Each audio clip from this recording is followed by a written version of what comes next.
Die Wahrheit über Karma. Karma ist nicht Bestrafung und auch nicht Belohnung. Karma ist die natürliche Folge dessen, was du in Bewegung setzt.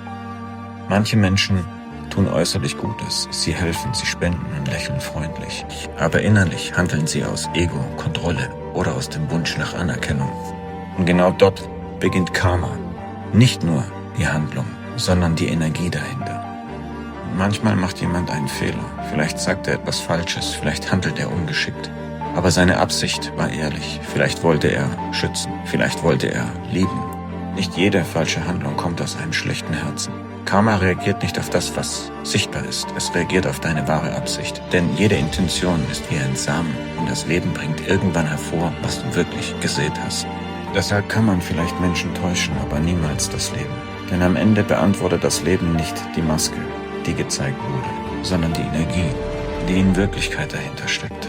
Also frag dich beim nächsten Mal, was richtig ist. Denn dies kann wirklich alles verändern. Wenn du die Energie und die Haltung, die du in Zukunft auf dein Handeln richtest, veränderst, wirst du auch die Ergebnisse verändern.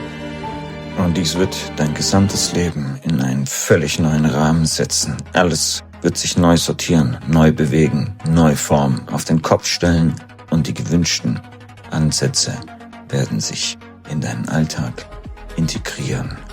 Das ist der Weg des neuen Lebens und des neuen Glücks, das du dir wirklich wünschst. Und vielleicht ist das der Grund, warum das Leben mancher Menschen immer wieder dieselben Lektionen zeigt. Nicht aus Bestrafung, sondern aus Resonanz. Denn das Leben reagiert nicht auf das, was du tust, sondern auf das, was du geworden bist, während du es tust. Jeder Gedanke hinterlässt Spuren, jede Emotion verändert Wahrnehmung, jede Entscheidung verschiebt unmerklich deine Richtung. Wie kleine Gravitationskräfte, die über Zeit komplett in Umlaufbahnen gebracht werden und diese verändern.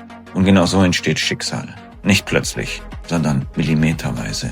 Eine einzige ungelöste Angst kann Jahre später Beziehungen formen oder zerstören. Ein einziger Moment echter Bewusstheit kann ganze Generationen verändern. Denn alles beginnt lang bevor etwas sichtbar wird. Wie Sterne, die bereits explodiert sind, deren Licht uns aber erst Jahre später, Jahrtausende später erreicht. Vielleicht funktioniert Bewusstsein genauso. Vielleicht tragen Menschen unsichtbare Frequenzen in sich, die ständig in der Realität mit interagieren. Nicht magisch, sondern systemisch. Durch Wahrnehmung, durch Energie, durch Entscheidungen, durch Resonanz. Und genau deshalb verändert innere Arbeit irgendwann alles. Weil sich plötzlich nicht mehr nur ein Gedanke verändert, sondern Menschen, die du anziehst und Situationen, in denen du dich bewegst. Die Möglichkeit ist unbegrenzt, als würde das Leben beginnen, auf eine neue Frequenz sich einzustellen für dich.